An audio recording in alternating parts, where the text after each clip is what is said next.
When we hear words like healthy, active, or wellness, we immediately think about exercise, a clean diet, and/or sleep.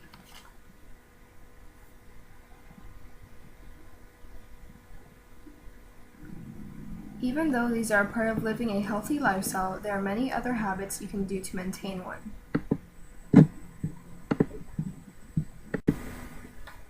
I'll start with physical health. Physical is when you can sense something through your body as opposed to your mind. One of the simplest and easiest ways to fight disease is through exercise. Most people say that they don't have the time or the place to exercise, but even 20 minutes of exercise at least 3 times a week is fine. You can exercise anywhere from a park to even your own house. Another slightly more difficult way of fighting disease is staying away from processed foods.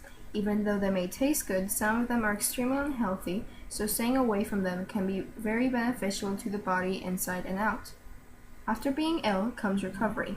What I do to recover from an illness is simply drinking lots of water and resting. Now, what can you do to perform your daily routine without feeling tired? The answer is simple: sleep.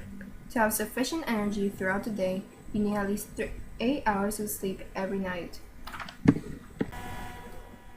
Another important part of wellness is your mental health. With school, work, and everything going on in life, we can get stressed very easily. Things that help me to remain calm include breathing exercises, sleep, and even exercise. When you finish exercising, your attitude changes and you feel better all of a sudden. This is your brain releasing endorphins, which are hormones that make you feel happier and more relaxed. How to cope with change. What I do is to think about worst things that can happen. A huge change in your life may seem scary at first, but with a little time you'll get used to it. Overcoming negative feelings. Feelings like this can come from anxiety, self-consciousness, or self-doubt.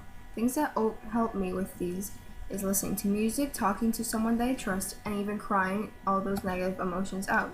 Crying isn't necessarily a bad thing. Now, maintaining a positive outlook on life. To help with this, I enjoy being with family and friends as much as I can.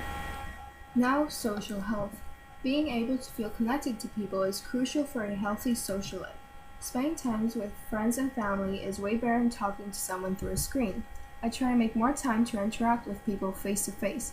Besides interacting with other people, it's also important to understand your self-worth.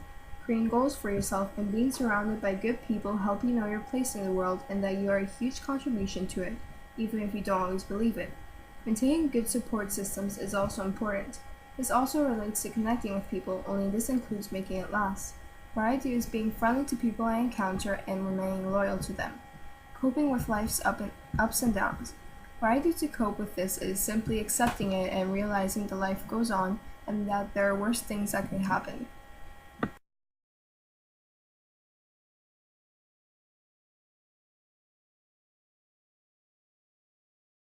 Spiritual health. This is one of the most forgotten about parts of a person's overall wellness, and there are often misconceptions about it. Most people immediately think about yoga or meditation, but there's much more to it. How to give your life a reason.